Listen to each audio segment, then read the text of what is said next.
Stop right there. You're not authorized to go upstairs. Hands where I can see them. I am authorized. I'm a federal tenant. You are blocking lawful access. Step aside. You don't get to tell me how this works. Show me a driver's license or get out. You just crossed the line, touch me again, and this becomes a federal Don't crime. threaten me. Get on. The high-definition lens of the lobby security camera was impartial recording at 30 frames per second in 4K resolution. It captured the polished marble floors, the abstract art on the walls, and the sunlight streaming through the floor-to-ceiling glass of the Outcome Tower in downtown Washington, D.C.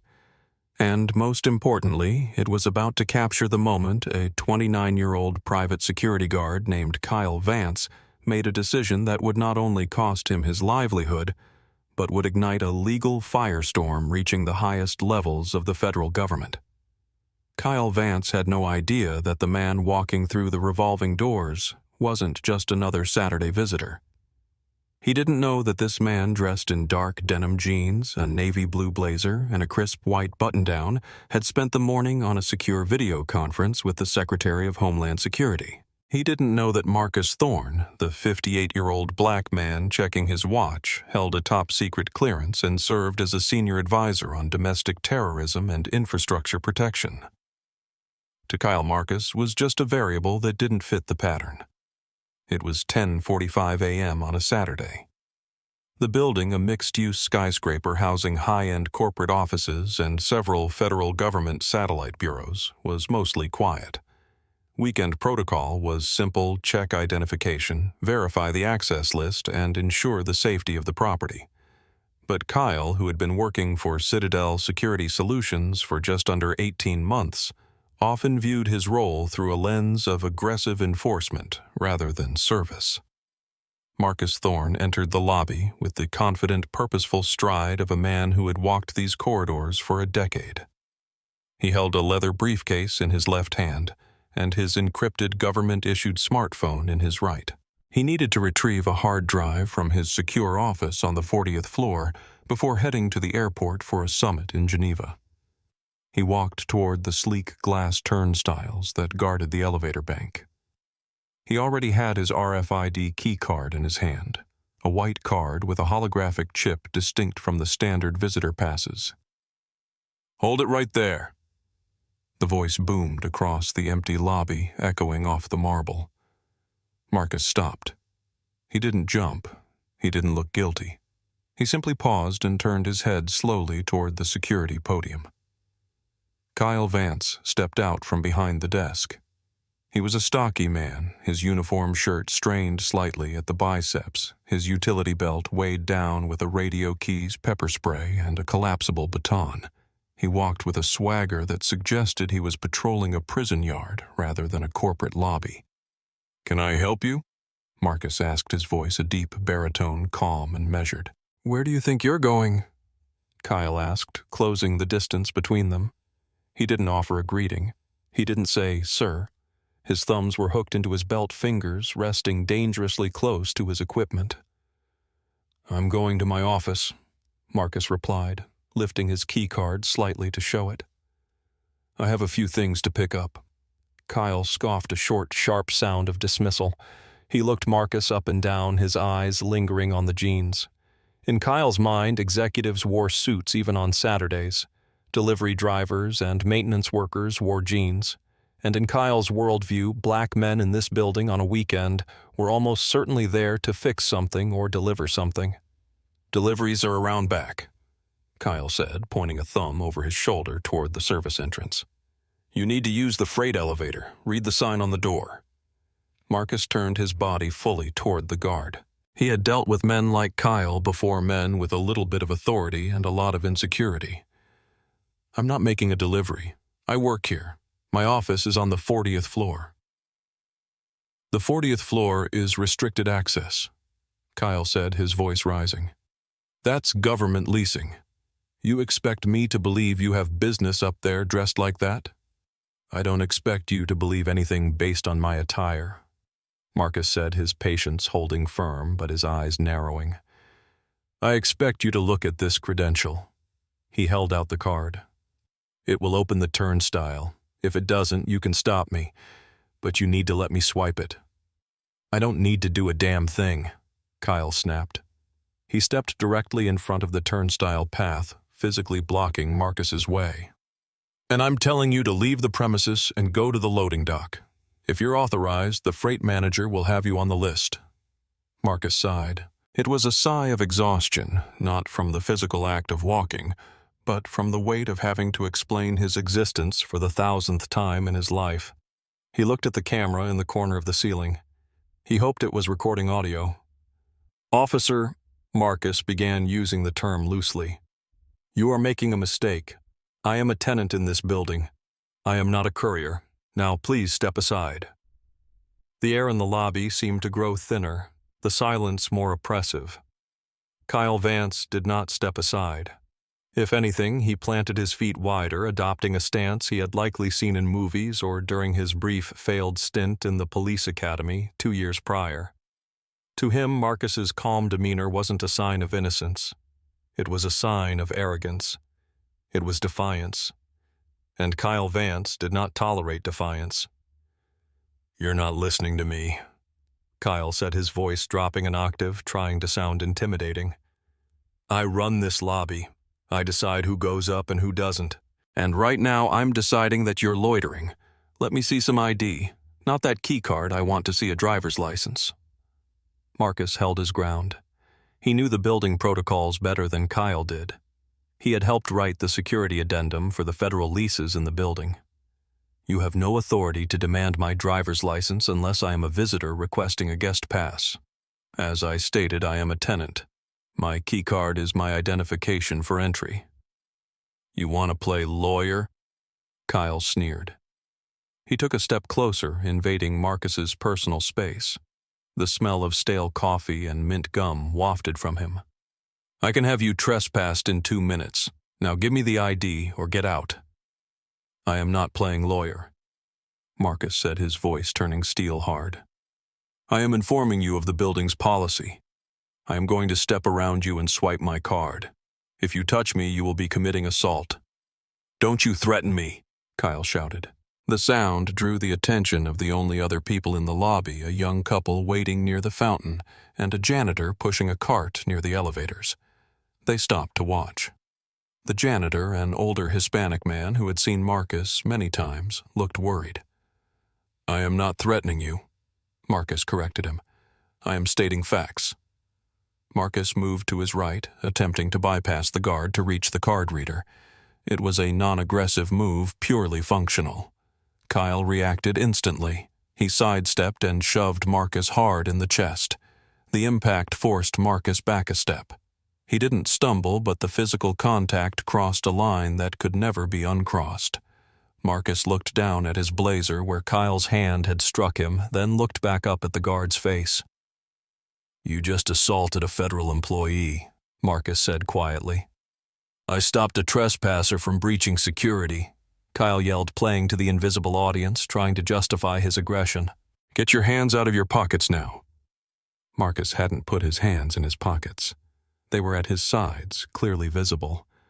But Kyle was escalating his adrenaline, pumping his narrative of the dangerous intruder taking over his reality. "My hands are visible," Marcus said. "I am going to reach into my inside jacket pocket to retrieve my wallet. I am doing this to show you my government credentials. Do not touch me again." "Don't reach for anything." Kyle's hand dropped to his utility belt. He unsnapped the holster for his taser. The yellow plastic weapon gleamed under the lobby lights. "Back away from the turnstile." The woman near the fountain had pulled out her phone. She was filming. Marcus noticed it peripherally and felt a grim sense of satisfaction. Good. Let the world see. "Officer," Marcus said, keeping his movements glacial, "you are currently detaining a senior advisor to the Department of Homeland Security without probable cause. You have assaulted me. You are threatening me with a weapon. I am giving you one chance to de-escalate this situation. Call your supervisor. Right now." "I am the supervisor on duty." Kyle lied. He wasn't. The shift supervisor was on a break in the basement. "And I'm calling the police." "Please do," Marcus said. "Call them. Ask for the Metropolitan Police District 1. Tell them you have Marcus Thorne detained." Kyle hesitated for a fraction of a second. The name sounded specific. The confidence was unnerving. But Kyle's pride was too swollen to allow for retreat. He grabbed his radio. "Dispatch, I've got a 1031 in the lobby. Aggressive male refusing to leave. Requesting PD backup immediately." "Aggressive," Marcus repeated, raising an eyebrow. "I haven't raised my voice. I haven't moved toward you. The cameras will show exactly who is being aggressive." "Shut up." Kyle pointed a finger in Marcus's face. "You don't talk until I tell you to talk. You think because you got a fancy suit jacket you can walk in here and do whatever you want. I know your type. You think the rules don't apply to you." "My type?" Marcus asked. The temperature in the room seemed to drop 10 degrees. "And what type is that specifically?" Kyle didn't answer, but the sneer on his face spoke volumes. He didn't need to say the slur. It was hanging in the air, heavy and toxic. Marcus Thorne had spent 30 years in public service. He had negotiated treaties. He had sat across the table from warlords and corporate raiders. He was not afraid of a 29-year-old guard with a badge purchased online. But he was angry, a cold, simmering anger that he had learned to channel into precision. "Listen to me very carefully," Marcus said, his voice projecting clearly enough for the woman recording to pick it up. "My name is Marcus Thorne. I am a federal official. I have a meeting in Geneva tomorrow that concerns national security. By obstructing my entry, you are not just inconveniencing me. You are interfering with federal business. Under Title 18, Section 111 of the United States Code, you are currently committing a felony." Kyle blinked. The specific legal citation hit him like a physical blow. Most people shouted obscenities. Most people begged. They didn't quote federal code. But Kyle's ego was a fragile thing, and when threatened, it lashed out. "I don't care about your codes," Kyle shouted, pulling the taser fully out of its holster. He didn't point it directly at Marcus yet, but he held it at the low ready. "You're trespassing on private property. That's the law I care about." "This is a mixed-use facility with federal jurisdiction on floors 35 through 45, Marcus countered. "You are a contractor. You do not have the power of arrest. You have the power to observe and report. You have exceeded your authority." "I said back up." Kyle stepped forward again, brandishing the weapon. Marcus didn't flinch. "I am standing in a public lobby. I have the right to be here. I have offered you proof of my identity, which you refuse to look at because it contradicts the narrative you've created in your head." "Last warning," Kyle screamed. "Get on the ground." "No," Marcus said simply. "I will not get on the ground. I am not a criminal. I am not a threat. I am a 58-year-old man with a bad knee and a government briefing to attend. I will wait right here for the police." Kyle didn't know what to do. The man wasn't running. He wasn't fighting. He was just standing, and that defiance was unbearable. Kyle needed to dominate the situation. He needed to prove he was the one in control. "Turn around," Kyle barked. "Hands behind your back." "Am I under arrest?" Marcus asked. "You're being detained for safety," Kyle said, reaching for his handcuffs.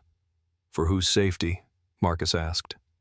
"Yours, because I am clearly not a danger to anyone here." "Turn around now or I will tase you." Kyle raised the weapon, the red laser dot dancing on Marcus's chest. At this, the crowd that had gathered gasped. The woman recording shouted, "He hasn't done anything. Put that away." Marcus looked at the taser, then at Kyle's shaking hand. He calculated the risk. If he resisted, he would get tased. If he complied, he would be humiliated, but he would be safe, and his lawsuit would be airtight. "I am complying under duress," Marcus announced loudly. "I am not resisting. I am placing my hands behind my back to ensure my own physical safety against an unstable armed guard." He turned slowly. He dropped his briefcase. He placed his hands behind his back. Kyle holstered the taser and grabbed Marcus's wrists roughly.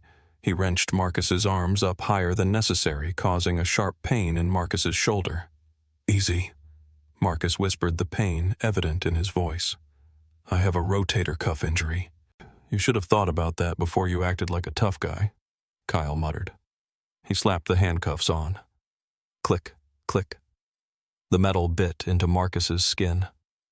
Kyle spun Marcus around and shoved him toward a waiting chair near the security desk. Sit down. And don't move. Marcus sat. He sat with his spine straight, his chin up.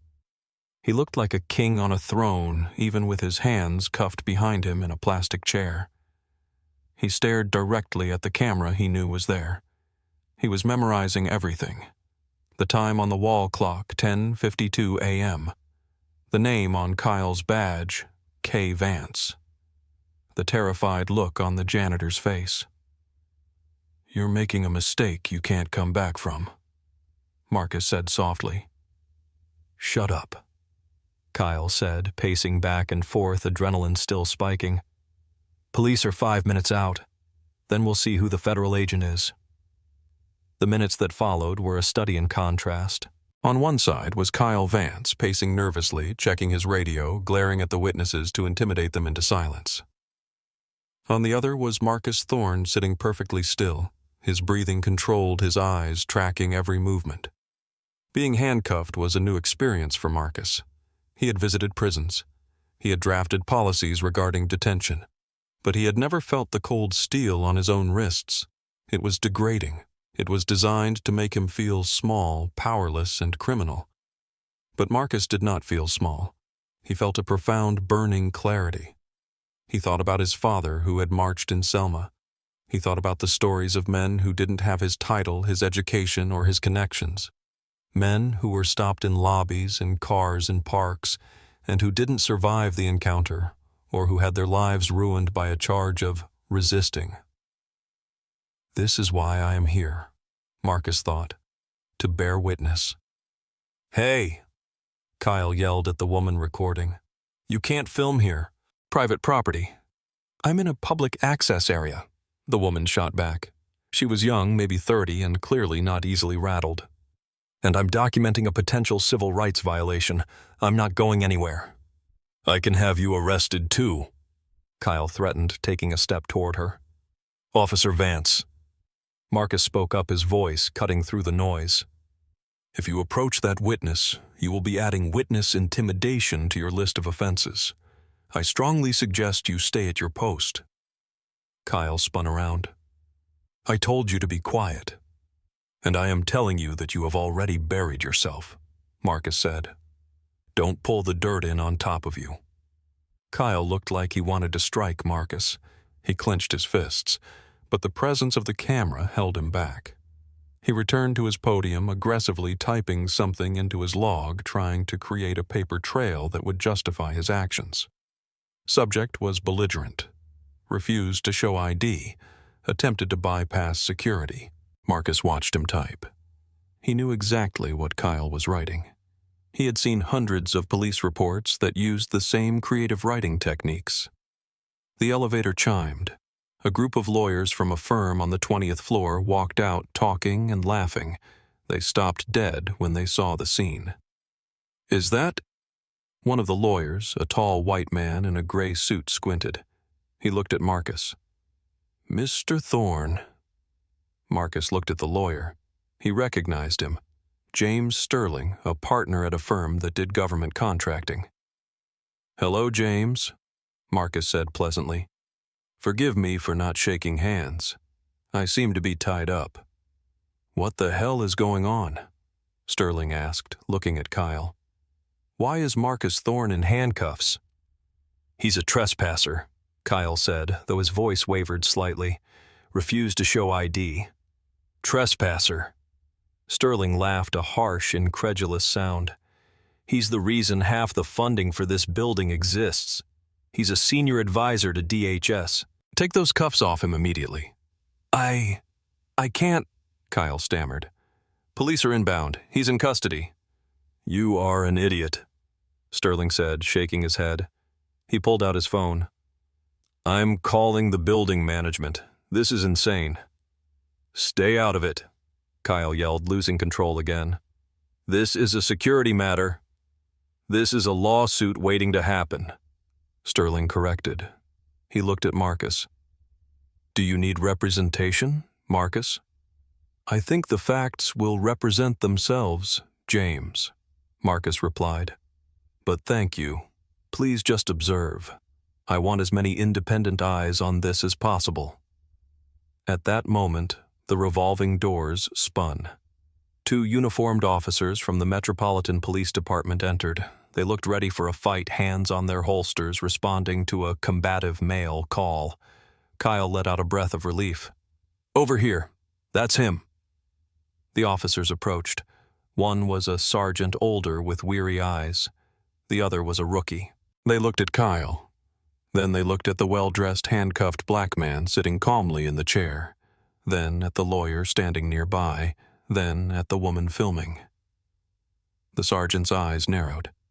He had been a cop for 20 years. He knew what a combative trespasser looked like, and he knew what a disaster looked like. This looked like a disaster. Sergeant Miller did not draw his weapon. He held up a hand to his partner to signal slow down. He walked over to Kyle, ignoring Kyle's attempt to start rambling his version of events. "Officers, thank God," Kyle said, breathless. "This guy tried to force his way past the turnstiles.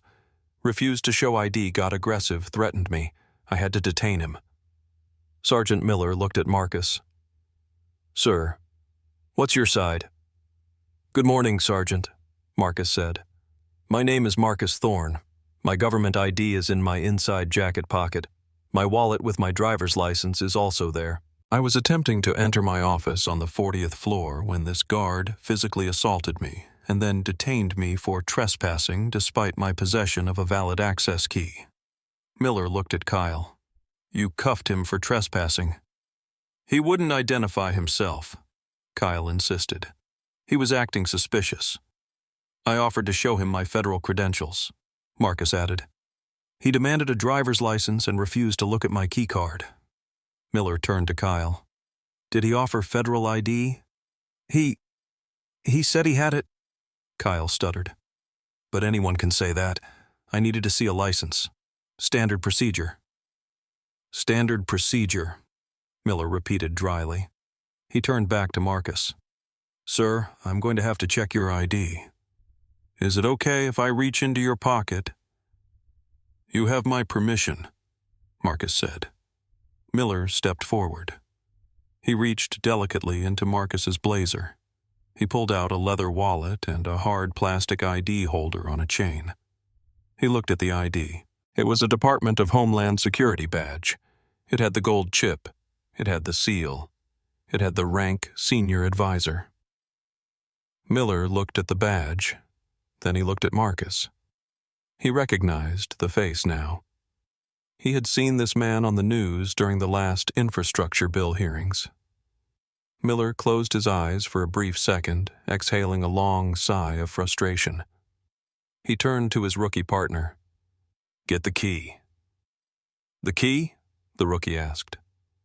"The handcuff key," Miller snapped. "Get him out of those cuffs, now." "Wait," Kyle protested. "You can't just let him go. I have to file a report." "You have the right to remain silent," Miller said to Kyle, his voice low and dangerous.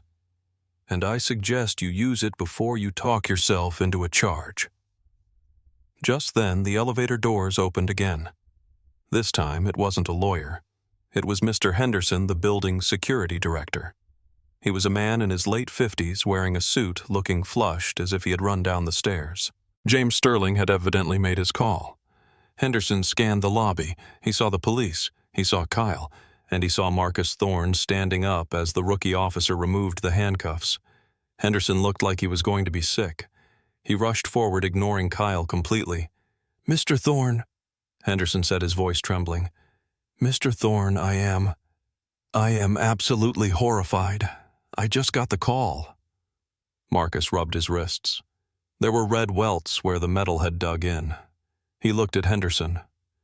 "Good morning, Bill. We need to talk about your staffing protocols." "This is completely unacceptable," Henderson said, turning on Kyle with a fury that made the young guard shrink back. "Vance, what in God's name did you do?" "I was doing my job," Kyle pleaded, though his voice was thin now. He looked suspicious. He wouldn't listen. "That is Marcus Thorne," Henderson shouted, his voice cracking. "He has the highest clearance level in this entire building. He has been a tenant here for 10 years. How could you possibly think he was a trespasser?"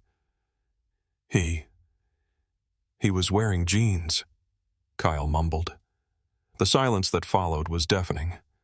Marcus stepped forward. He didn't yell. He didn't scream. He just looked at Kyle with a mixture of pity and contempt. "He was wearing jeans," Marcus repeated. "That was your probable cause. That was your entire investigation." The dynamic in the lobby had shifted tectonically. 5 minutes ago, Kyle Vance had been the king of his little castle, brandishing a taser and barking orders. Now he was standing alone, isolated, as the real power in the room coalesced around the man he had tried to humiliate. Marcus took charge. He didn't ask. He commanded. "Bill," Marcus said to the security director, "I want the hard drives from the security cameras pulled immediately. I want the audio and video from the lobby, the exterior entrance, and the elevator bank. I want them secured and a chain of custody established. Nothing gets deleted. Nothing gets corrupted." "Consider it done," Henderson said, already typing on his phone. "Sergeant," Marcus turned to the police officer, "I want to file a formal complaint for assault, false imprisonment, and battery. I want this man's information, full name, date of birth, and employer details included in the report." "Yes, sir," Sergeant Miller said respectfully. "We'll take the report right now." Kyle looked around, panic setting in. "Assault? I didn't assault anyone. I was detaining a suspect." "You laid hands on me before I was detained," Marcus said calmly. "You shoved me. That is battery. You handcuffed me without cause. That is false imprisonment. And you did it all based on a discriminatory profile. That is a civil rights violation." "I want a union rep," Kyle said, clutching his belt. "You're a contractor," Henderson spat. "You don't have a union rep here, and as of right now, you are relieved of duty. Hand over your badge and your weapon." "You can't fire me," Kyle argued. "I was following protocol." "Show me the protocol that says you shove a tenant because you don't like his pants," Henderson said. "Give me the badge, now, or the officers will take it for you." Kyle looked at the police. They weren't going to help him. They were looking at him with the disdain professionals reserve for amateurs who make their lives difficult. Slowly shaking with rage and fear, Kyle unclipped his badge. He unbuckled his belt. He placed them on the security desk, the desk that was no longer his. "This is bullshit," Kyle muttered. "You're ruining my life over nothing." Marcus stepped closer to him. He was rubbing his wrist where the skin was beginning to bruise. "You ruined your own life, son," Marcus said. "You saw a black man and you decided he didn't belong. You decided you had to put him in his place. You didn't care about the facts. You didn't care about the law. You just wanted to feel powerful." Marcus leaned in, his voice dropping to a whisper that only Kyle could hear. "I have spent my entire career protecting this country. I have drafted laws that keep you safe at night, and you treated me like a criminal because of your own prejudice. You didn't just make a mistake. You revealed who you are." Kyle looked away. He couldn't hold Marcus's gaze. "Get him out of here," Henderson ordered. "Escort him off the property." The police officers didn't arrest Kyle on the spot that would come later after the warrant, but they escorted him out. The woman with the phone filmed him walking out the revolving doors, stripped of his gear, looking small and defeated. Marcus turned to the woman. "Thank you," he said. "Please keep that video safe." "I've already uploaded it to the cloud," she said, her hands shaking slightly now that the adrenaline was fading. "And I'm sending it to you." By Monday morning, the incident was no longer a misunderstanding in a lobby. It was a national headline. Senior DHS advisor handcuffed for shopping while black in D.C. high-rise. The headline wasn't perfectly accurate. He wasn't shopping, but the sentiment stuck. The video the woman recorded had gone viral. It showed the crucial moments, Marcus calmly explaining the law, Kyle screaming and escalating the shove the handcuffs. It showed the dignity of the older man and the unhinged aggression of the younger one. Marcus didn't just let the court of public opinion do the work, though. He filed a federal lawsuit against Citadel Security Solutions. He sued for civil rights violations, negligence in hiring, and emotional distress. The discovery phase of the lawsuit was devastating for Citadel. Marcus's legal team, led by top civil rights attorneys, subpoenaed Kyle Vance's personnel files. They found what everyone suspected, but no one had proven. Kyle had 6 previous complaints against him in 2 years. All of them involved minority men. One was a delivery driver he had harassed. One was a visiting client he had refused entry to. The company had dismissed every single complaint as unfounded, or he said, she said. They had kept him employed because he was cheap and he showed up on time. But they couldn't ignore this one. The deposition of the Citadel CEO was brutal. Under oath, he had to admit that they had no specific training on implicit bias. He had to admit they hadn't vetted Kyle's background, which included a dishonorable discharge from the reserves for unsurprisingly insubordination and aggression. The media coverage was relentless. Because Marcus was who he was, a calm, articulate, high-ranking official, he became the perfect face for the issue. If it could happen to him, it could happen to anyone. "I am not special," Marcus said in an interview with CNN. "I just had the resources to fight back. Imagine if I had been an intern. Imagine if I had been a janitor. Would anyone have believed me? Would the police have taken the cuffs off?" The Department of Homeland Security launched a review of all private security contracts in federal buildings. The contract with Citadel was terminated immediately, a loss of $15 million a year for the company. Their stock price plummeted. Kyle Vance was charged criminally with assault and false imprisonment. He pleaded guilty to avoid jail time, receiving probation, and a permanent mark on his record. He lost his security license. He was barred from working in any security capacity in the District of Columbia, Maryland, and Virginia. But the real victory wasn't the punishment of one guard. It was the systemic change. The lawsuit settlement, $2.5 million, was donated entirely by Marcus to a legal defense fund for victims of racial profiling. 6 months later, Marcus Thorne walked into the same lobby. It was a Tuesday. He was wearing a suit this time, but he knew it shouldn't have mattered. The security desk had been remodeled. The logo on the wall was different. A new security firm had taken over. The guards were different too.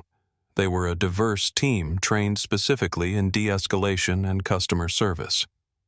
As Marcus approached the turnstiles, a young guard, a white man in his 20s, looked up. He smiled. "Good morning, Mr. Thorne," the guard said. "Good to see you." "Good morning," Marcus replied. "Do you need help with your bag, sir?" "No, I've got it, thank you."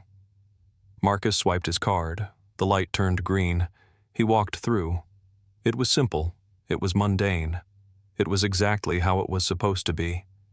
But as he stepped into the elevator and the doors closed, cocooning him in silence, Marcus didn't feel triumphant. He felt tired. He leaned his head back against the mirrored wall of the elevator. He thought about the energy it took just to exist in certain spaces. He thought about the fear he had seen in Kyle Vance's eyes, not fear of Marcus, but fear of losing his perceived superiority. He looked at his wrists. The bruises were long gone, but the memory of the cold metal remained. It was a ghost that would haunt him, a reminder that no amount of education, no title, and no service to his country could fully shield him from the assumptions of others. The elevator chimed at the 40th floor. Marcus straightened his tie.